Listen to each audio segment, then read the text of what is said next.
Assalamualaikum warahmatullahi wabarakatuh. Bismillahirrahmanirrahim. Alhamdulillahi rabbil alamin. Allahumma salli ala nabiyyina Muhammad wa ala alihi wa sahbihi ajma'in. Ma'asyiral viewers wa subscribers rahimani wa rahimakumullah. Kita bersyukur kepada Allah Subhanahu wa taala yang telah mengizinkan agama Islam ini tersebar luas di seluruh dunia, termasuk di Indonesia, sehingga bisa menginspirasi para pemangku kebijakan untuk membuat kebijakan-kebijakan yang sesuai dengan agama Islam, meskipun tidak bisa sempurna karena segala macam kondisi bisa jadi membuat kita tidak bisa menerapkan agama Islam. Dan Allah Subhanahu wa taala sudah memberikan petunjuk bahwa fattaqullaha mastata'tum, dan sebagaimana pernah dikutip oleh al-muhaddits Muhammad Nasiruddin al-Albani, ma la yatimmul wajib illa bihi fahuwa wajib, dan juga beliau mengatakan yaitu satu kaidah ma la yudraku kulluh la yutraku kulluh. Dan dikatakan pula oleh al-Imam Izzuddin bin Abdissalam rahimahullahu taala, yakni la yutrakul haqqu li ajril batil. Nah, oleh karena itulah kemudian kita di Indonesia ini memperjuangkan agama Islam ini sesuai dengan kemampuan kita masing-masing. Di antara kemampuan tersebut adalah umat Islam melalui ormas-ormas Islam memperjuangkan syiar-syiar Islam. Di antaranya adalah dalam bentuk pendidikan. Yang kita bahas kali ini adalah dalam bentuk pendidikan atau perguruan tinggi. Nah, kita bersyukur kepada Allah Subhanahu wa taala yang telah mengizinkan dan menakdirkan banyak sekali perguruan tinggi Islam. Nah, berikut ini data yang kita miliki.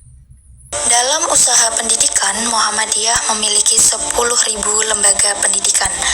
Di antaranya berupa 173 perguruan tinggi yang meliputi 1 akademi, 3 politeknik, 28 institut, 52 sekolah tinggi, 80 universitas, dan 9 perguruan tinggi Aisyah. Selain itu, Muhammadiyah juga memiliki 8.973 sekolah yang meliputi 3.370 taman kanak-kanak, 2.901 sekolah dasar atau madrasah ibtidaiyah, 1.761 sekolah menengah pertama atau madrasah sanawiyah, dan 941 sekolah menengah atas. Ayyuhal ikhwah, a'azzani Allah wa iyyakum. Itu tadi laporan tentang kuantitas perguruan tinggi yang dimiliki oleh Ormas Muhammadiyah. Kita sangat-sangat bersyukur. Itu adalah sebuah karunia dari Allah Subhanahu wa taala. Nah, kini kita melihat data tentang jumlah perguruan tinggi yang dimiliki oleh Ormas Nahdlatul Ulama. Dilaporkan oleh Profesor Kiai Haji Said Aqil Siraj saat beliau sedang menjabat Ketua Umum PBNU, itu sudah memiliki 274 perguruan tinggi. Masya Allah, ini luar biasa sekali. Umat Islam patut bangga, patut bersyukur bahwa umat Islam punya ratusan dan bahkan mungkin ribuan perguruan tinggi Islam yang mungkin dimiliki oleh ormas atau juga dimiliki oleh negara. Nah, berikutnya kita akan menyimak data yang kami punyai tentang perguruan tinggi milik ikhwan-ikhwan salafiyun. Ayyuhal ikhwah, a'azzani Allah wa iyyakum. Ini kami punya data dan ini kami sendiri yang menyusun. Salah satu jurnal yang kami susun ini kebetulan terkait dengan desentralisasi kurikulum yang dimanfaatkan dalam arti positif, yakni oleh ikhwan-ikhwan salafiyun untuk membuat atau menyusun kurikulum sendiri. Nah, kita tahu Salafi Wahabi yang berafiliasi kepada Syekh Al-Mujaddid Muhammad bin Abdul Wahhab rahimahullahu ta'ala, itu ada banyak corak keberagamaannya, ya, termasuk ada atau terrepresentasikan dalam Ormas Puldapi, Perkumpulan Lembaga Dakwah dan Pendidikan Islam Indonesia, yang sudah memiliki anggota 100 sekian lembaga yang bergabung. yang berafiliasi kepada Syekh Muhammad bin Abdul Wahhab At-Tamimi. Kemudian ada Perhimpunan Al-Irsyad, yang ini adalah ilegal sebenarnya secara hukum di Indonesia. Ya, tidak boleh membuat nama yang sama dengan Al-Irsyad Al-Islamiyah. Itu sudah ada ketetapannya. Bisa dicek di website Al-Irsyad Al-Islamiyah yang asli. Kemudian ada Ormas Wahdah Islamiyah. Ini juga berafiliasi kepada Syekh Muhammad bin Abdul Wahhab At-Tamimi rahimahullahu ta'ala. Ada juga Hasmi, Himpunan Ahli Sunnah untuk Masyarakat Islami, atau yang dulunya ormas ini berakronim yaitu Harakah Sunniyah untuk Masyarakat Islami. Kemudian ayyuhal ikhwah, a'azzani Allahu wa iyyakum, ini kami punya data jumlah perguruan tinggi yang menyatakan bermanhaj Ahlus Sunnah, tapi sebenarnya adalah bermanhaj Salafi yang direpresentasikan oleh Al-Mujaddid Muhammad bin Abdul Wahhab At-Tamimi rahimahullahu ta'ala. Apa saja mereka? Kami tunjukkan pelan-pelan.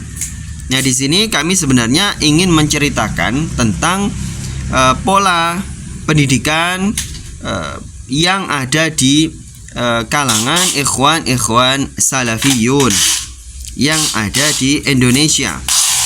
Nah, ini tentang kurikulum yang ada di Indonesia. Kemudian kenapa kami menceritakan tentang perguruan tinggi Islam yang dikelola atau didirikan oleh asatidzah salafiyah Wahhabiyah adalah untuk kita saling berta'awun sesama muslim, saling fastabiqul khairat. Nah, sekali lagi mungkin ayuhan netizen ada yang menolak kenapa disebut Wahabi. Sekali lagi, seperti di video yang pernah kami unggah, bahwa masyayikh Saudi itu tidak merasa hina dengan panggilan Wahabi, bahkan bangga. Kenapa? Karena panggilan Wahabi itu adalah nisbat kepada Al-Imam Al-Mujaddid, nisbat kepada Imam Da'wah. Begitu kata masyayikh Saudi, yaitu Syekh Dr. Salih Al-Fauzan hafizahullah ta'ala, Fadilatul Syekh Muhammad bin Salih Al-Utsaimin, dan juga Samahatul Syekh Abdul Aziz bin Abdullah bin Baz rahimahumallahu ta'ala. Nah, di sini kami menemukan data dari Azyumardi Azra rahimahullahu ta'ala. Ada 11 lembaga pendidikan berafiliasi Wahabi di 25 kota atau kabupaten pada 13 provinsi. Ini sebetulnya menurut kami tidak menggambarkan data yang faktual, ya. Jumlahnya jauh lebih besar daripada apa yang ditemukan oleh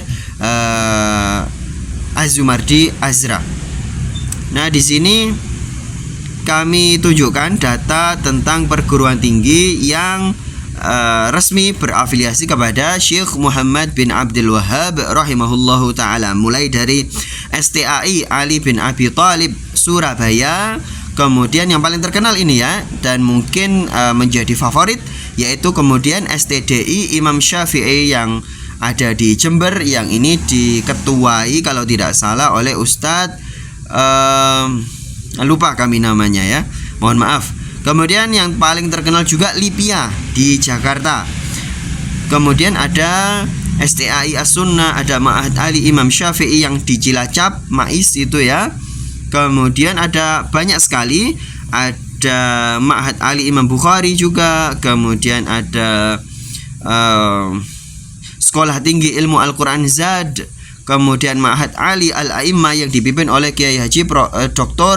Agus Hasan Basori yang ada di Malang. Nah, ini kami temukan baru 23 perguruan tinggi milik ikhwan-ikhwan salafiyun. Ayyuhal ikhwah, a'azzani Allah wa iyyakum. Kenapa kami menunjukkan persaingan, dalam tanda kutip persaingan yang baik, ya, yang sehat ini, yaitu supaya kita bisa saling memetakan bagaimana akhlak terbaik kepada sesama muslim yang berbeda mazhab, berbeda kesimpulan-kesimpulan fikih ya.